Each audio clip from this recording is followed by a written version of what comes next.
بسم اللہ الرحمن الرحیم۔ دوستو السلام علیکم۔ امید ہے کہ آپ سب لوگ خیریت سے ہوں گے۔ ہماری دعا ہے کہ اللہ رب العزت آپ کو اسی طرح ہمیشہ ہنستا مسکراتا رکھے، آمین۔ تو آئیے چلتے ہیں ویڈیو کی طرف۔ خاموش لوگ دراصل اللہ کے خاص بندے ہوتے ہیں۔ الجھاؤ ان کی فطرت کا حصہ نہیں ہوتا۔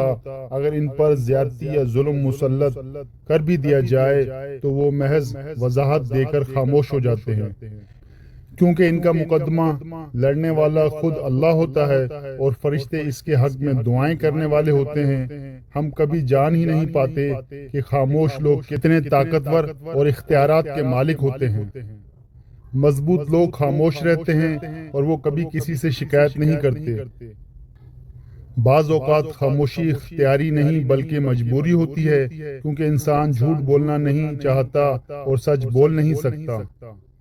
الفاظ صرف چپتے ہیں اور خاموشیاں مار دیتی ہیں۔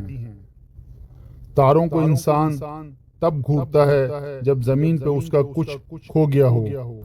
اپنے خلاف باتیں خاموشی سے سنتا ہوں اور جواب دینے کا حق وقت کو دے رکھا ہے۔ جن کو خاموشیاں بھا جائیں وہ پھر بولا نہیں کرتے۔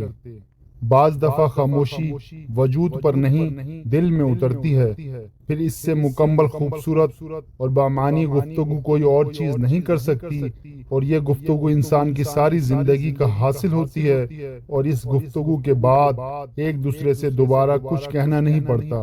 جب اندر تک گہری خاموشی چھائی ہو تو بخدا خاموشی کے سوا ہر آواز تکلیف دیتی ہے۔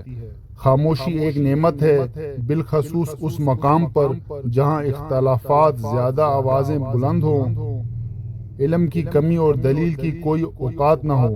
خوش رہنے کا اصول یہ بھی ہے کہ جہاں لگے کہ آپ کی جگہ نہیں، وہاں خاموشی سے خود کو الگ کر لو۔ خاموشیاں کبھی بے وجہ نہیں ہوتی۔ کچھ درد ایسے بھی ہوتے ہیں جو آواز چھین لیتے ہیں۔ تم جتنا زیادہ خاموش رہو گے اس قدر زیادہ سننے کے قابل ہوگے۔ کچھ باتوں کا جواب صرف خاموشی ہوتی ہے، اور خاموشی بہت خوبصورت جواب ہے۔ خاموشی ایک عجیب عادت ہے۔ فرشتہ لکھ نہیں سکتا، شیطان اسے بگاڑ نہیں سکتا، اور اللہ کے سوا کوئی جان نہیں سکتا۔ خاموشی ہتھیار ہے ان بہادر لوگوں کا جو لفظوں سے کسی کے دل پر وار نہیں کرتے۔ جب درد حد سے بڑھ جاتا ہے تو انسان روتا نہیں، خاموش ہو جاتا ہے۔ عجیب فلسفہ ہے کہ لفظوں سے ہی خاموشی ٹوٹتی ہے اور لفظ ہی خاموش کر دیتے ہیں۔ ایک اچھا تعلق ہوا کی طرح ہوتا ہے جو خاموش ہوتا ہے مگر ہمیشہ آپ کے پاس رہتا ہے۔ کبھی ایسا بھی ہوتا ہے کہ الفاظ سے کہیں زیادہ دوسرے انسان کی خاموشی تکلیف دیتی ہے۔ خاموشی کی کتنی زبانیں ہیں، دکھ، درد، ضد، غصہ، انا، شکر۔ جب انسان اپنی وقت کھو دے تو اس کے لیے بہترین پناہ گاہ خاموشی ہے۔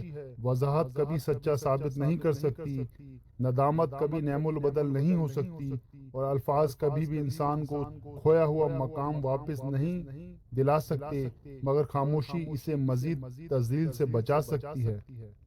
دو جگہوں پر خاموش رہنا افضل ہے، جب تمہارے پاس الفاظ کی قلت ہو اور جہاں پر تمہارے الفاظ کی کوئی قدر و قیمت نہ ہو۔